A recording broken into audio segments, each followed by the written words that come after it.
The Dow drops 700 points. Tariffs rise to 15%. Volatility jumps. Is this instability or just repricing?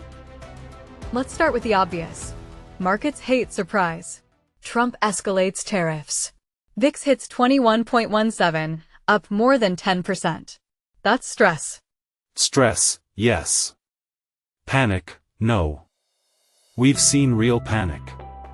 Credit spreads exploding. Funding markets freezing. We're not there. But let's not dismiss it. When CAPE is elevated, markets are thin-skinned. Small shocks feel larger. Exactly. High valuation is dry wood. Policy headlines are just the match. Here's my pushback. The Fed reacts to inflation and unemployment, not to social media, not to a 120-day tariff window. True. And the Supreme Court narrowed IEEPA authority. This isn't a permanent regime rewrite. It has a clock on it. But discount rates don't care about clocks.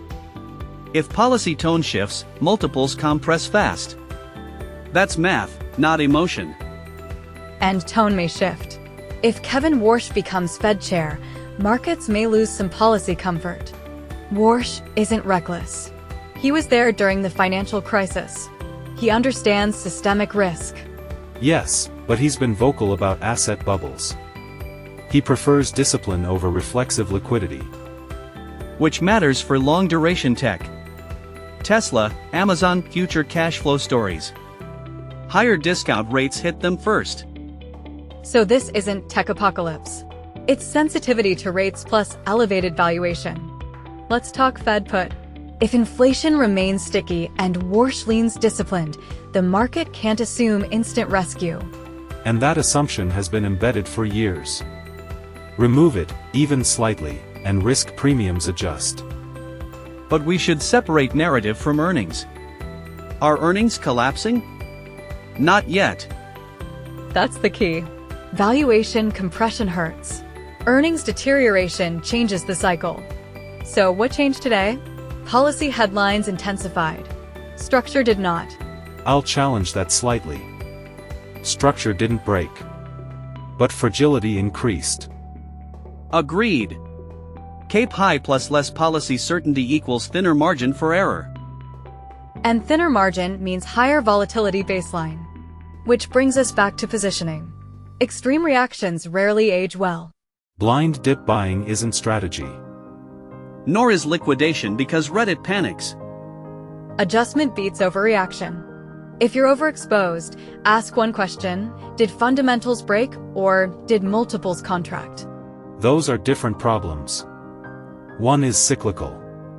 The other is structural. Right now, it looks cyclical repricing. Unless earnings roll over.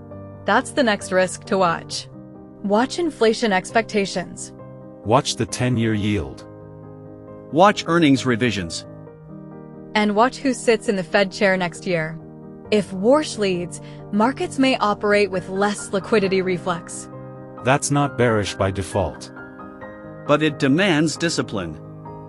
And discipline is uncomfortable in high valuation environments. So, structural shift? Or valuation reset. Type 1 for structural. Type 2 for repricing. Next week, if Fed leadership changes, does market leadership change with it?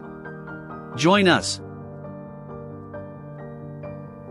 Subscribe our channel. See you next time.